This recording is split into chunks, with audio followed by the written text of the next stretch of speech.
What's going on, everybody? Winston here from MoveUp. Today, I want to share a little bit about how to respond to a bad Google review. And we've got a couple examples. We're going to share a technique that is a little bit advanced. It's beyond just doing a response. And so I'm going to share a couple situations when it's really frustrating. You get like a 1-star or a 2-star review, and really you feel like it's unsolicited, right? It's like not your fault. And so we're going to go over a couple of those examples. The first and foremost thing to understand is you must reply. Okay. In Google, you have to give a response. This is from just a moving company online. And basically, the situation here on this review is the person thought that the customer thought they booked the job. They never paid the deposit. So they were expecting that the company was going to come move this couch. It looked like it was a 1 or 2 item move. And then basically the moving company never came because the person never paid the deposit, blah, blah, blah. So the moving company then responds with, unfortunately, when you called, you never paid your deposit, so your move was not booked. You called thinking it was, and we let you know that because your deposit was not paid, that your move was not placed on our schedule. We also told you that you would try to see if it was possible because it was last minute and we cannot make any promises. We were upfront with you throughout the process. Okay, I don't have any issue with this response. The thing that I want to share with you is what you can do that's an advanced level on responding to Google reviews. So I've typed below here what I would then go and respond later on. And this can be a process inside of your moving business and it would sit under the core process of, your core processes of customer service. All right, underneath of that's going to be responding to reviews online like Google or Facebook or Yelp. And then within that, this is a process step. And so you have your initial response, right? And you and your company have kind of your way of doing that. What I would like for you to start doing, because it's very, very powerful for potential customers who are going to read through these, is you're going to leave your initial response, but then later on, after the fact, a day, 2 days, 3 days, 4 days, I want you to write another response. And I want you to write in it, update 2 days later or update 3 days later. Here's the issue on Google is after so much time, it just says a year ago, right? There's no timestamps. And so you have to manually write your follow-up sequence in this, because people are not going to be able to see this was on June 25th, and then this was June 26th, and then there was another response at June 28th. People won't be able to see that. And so what I want you to do is I want you to do a second response, and I want you to put update 2 days later, and then I want you to write a note. It's not really for this past customer now, or this person in this case wasn't really a customer. It's not for this person. It's for all the people that are going to go read it when they're shopping and reviewing, doing business with your company. Okay, so for instance here, it's pretty short and sweet. We contacted Ali to connect over the phone to apologize for the miscommunication and offer a complimentary VIP discount for any future moving needs, but Ali will not answer our calls. And so what this shows for potential customers, right, future customers, is that, hey, the company, the moving company, did their part. They followed up. They were doing the right thing. They were wanting to make amends. This is a lot of times what customers are really looking for, and you can provide the social proof for them.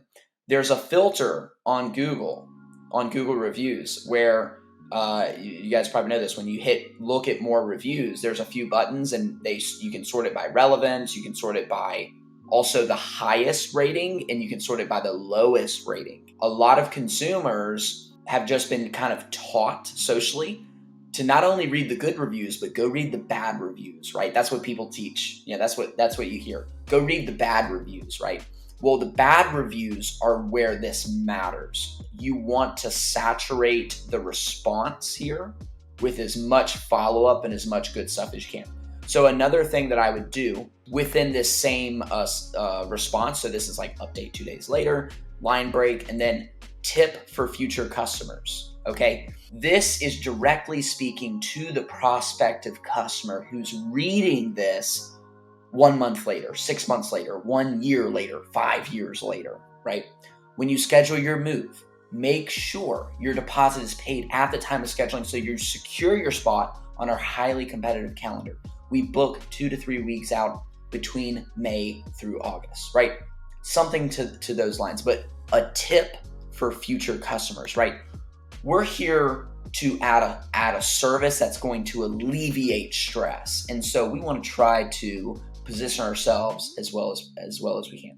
Okay, let's look at a different one. All right, Shelby. This is a situation where this company is called Elite Movers, which there are dozens and dozens of companies, moving companies called Elite Movers. And so this is going to be very common for them. They're going to get a review from someone that they didn't actually move. The person left a review for the wrong business. And that's what this looks like. Basically, this lady had a terrible experience. And then the response from the owner, now I have no idea whether this is true or not, but the response from the owner is, "Good afternoon. Unfortunately, we don't have you in our moving system. We think you may be referring to another Elite Movers. Your name, Shelby Smith, is not in our system." This is what a good response, right? Good response. But then what I want you to do is update 1 day later or 2 days later, 3 days later. Any of those are going to be fine, right? Don't do like update 4 weeks later. That's too long, right?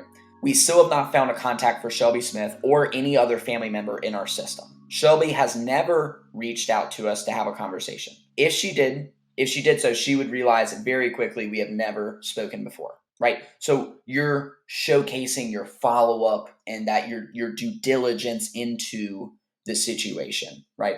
And then you're going to still put tip for future customers. Anytime you leave a Google review, verify not just by company, but also with their website, phone number, and location.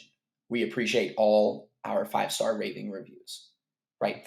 And you guys can craft these responses however you want, right? But it's this concept of following up inside of the Google review thread because people are going to read it. People will go to these 1-star reviews more frequent, which hopefully there's not many of them, right? You want to ultimately try to get these off. And the way that you have to do that is you have to get in touch with this person, you have to make amends, and then part of the process is seeing if they'll take down their 1-star review. That would be the best scenario, but sometimes that doesn't happen, and it's just left there on the internet for people to see. And if it's going to be left there, and I promise you, if it's left there, people will look at it. And so you want to try to position yourself to show that, hey, you're ethical, you have a high value business, you take care of people, you follow up, and you do things the right way. And I think that if you follow this is going to improve a lot of your reputation, right? This is all about reputation management. So this is just a little bit of a couple pieces of strategy and something that you can implement into your customer service processes on replying to 1, 2, or 3-star reviews online.